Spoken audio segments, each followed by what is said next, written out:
Hello అండి, welcome back to my channel. ఈరోజైతే mushroom fry చేస్తున్నాను. ఇది అన్నంలోకి అయితే చాలా బాగుంటుంది. స్పైసీగా ఇష్టపడే వాళ్ళైతే ఖచ్చితంగా దీన్ని ట్రై చేయండి.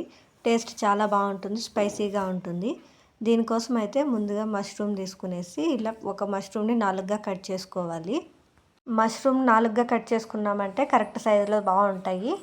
ఇలా కట్ చేసుకుని ఒక గిన్నెలోకి తీసేసుకొని ఇందులోకి కావాల్సినంత నీళ్ళు పోసుకుంటూ వీటిని బాగా కడుక్కోవాలి. ఒక 3 to 4 టైమ్స్ నీళ్ళు పోసుకుంటూ కడుక్కోవాలి. ఇలా బాగా క్లీన్ చేసుకున్న తర్వాత ఒక గిన్నెలోకి తీసేసుకొని పక్కన పెట్టుకోవాలి. ఇంకా ఏ గిన్నెలో అయితే మనము మష్రూమ్ ఫ్రై చేసుకోవాలో ఆ పెనం తీసుకొని అందులోకి కావాల్సినంత ఆయిల్ వేసుకోవాలి. ఆయిల్ వేడైన తర్వాత అందులోకి ఆవాలు వేసుకొని ఆవాలు చిటపట్లాడిన తర్వాత సన్నగా కట్ చేసి పెట్టుకున్న ఎర్రగడ్డలు వేసుకోవాలి.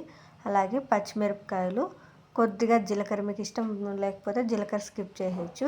మంటని మీడియం ఫ్లేమ్లో పెట్టుకొని ఎర్రగడ్డలు కొద్దిగా ఫ్రై అయ్యేంత వరకు కలుపుకుంటూ ఫ్రై చేసుకోవాలి.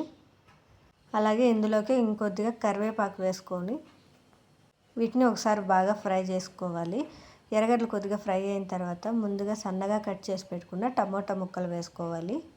మీకు ఈ టమోటా చిన్న చిన్న ముక్కలుగా ఇష్టం లేకపోతే వీటిని పేస్ట్ చేసుకొని కూడా వేసుకోవచ్చు. ఇందులోకి ఇంకొద్దిగా పసుపు వేసుకొని మంటను లో ఫ్లేమ్లో పెట్టుకొని ఈ టమాటా అంతా బాగా మగ్గించుకోవాలి. ఒక 2 to 3 మినిట్స్ పాటు బాగా కలుపుకుంటూ మగ్గించుకున్న తర్వాత ఇందులోకి కొద్దిగా అల్లం వెల్లుల్లి పేస్ట్ వేసుకొని అల్లం వెల్లుల్లి పచ్చివాసన పోయేంత వరకు బాగా ఫ్రై చేసుకోవాలి. ఇది ఫ్రై అయిన తర్వాత ముందుగా క్లీన్ చేసి పెట్టుకున్న మష్రూమ్ ముక్కలు కూడా వేసుకోవాలి. మష్రూమ్ అంతా వేసుకొని మంటను హై ఫ్లేమ్లో పెట్టుకొని ఒకసారి అంతా బాగా మిక్స్ చేసుకోవాలి. ఇలా అంతా బాగా మిక్స్ చేసుకున్న తర్వాత ఇందులోకి మీ రుచికి తగినంత ఉప్పు వేసుకోవాలి. ఇక్కడ కొద్దిగా తక్కువగానే వేసుకోవాలి. ఇక్కడ ఉప్పు చాలా తక్కువ తీసుకోవాలి. మనము కట్ చేసుకునేటప్పుడు మష్రూమ్ క్వాంటిటీ ఎక్కువ అనిపిస్తుంది. బాగా ఉడికిన తర్వాత కొద్దిగా అవుతుంది. అప్పుడు కొద్దిగా ఉప్పు ఎక్కువ అవుతుంది కాబట్టి కొద్దిగా తక్కువగా వేసుకొని మళ్ళీ కావాలంటే కొద్దిగా అడ్జస్ట్ చేసుకోవచ్చు. ఉప్పు వేసుకొని వీటిని ఒకసారి బాగా కలుపుకునేసి మంటను హై ఫ్లేమ్లో పెట్టుకొని మష్రూమ్లోని నీరంతా బాగా ఇంకిపోయేంత వరకు కలుపుకుంటూ ఫ్రై చేసుకోవాలి. ఇలా నీరంతా ఇంకిపోయిన తర్వాత ఇందులోకి కొద్దిగా పెప్పర్ పౌడర్ ఖచ్చితంగా వేసుకోవాలి.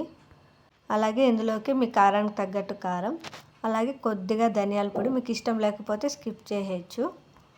వీటిని వేసుకొని ఒకసారి బాగా ఫ్రై చేసుకోవాలి. ఒక 2 మినిట్స్ పాటు బాగా ఫ్రై చేసుకున్న తర్వాత ఫైనల్గా కొత్తిమీర వేసుకొనేసి స్టవ్ ఆఫ్ చేసేసుకోవాలి.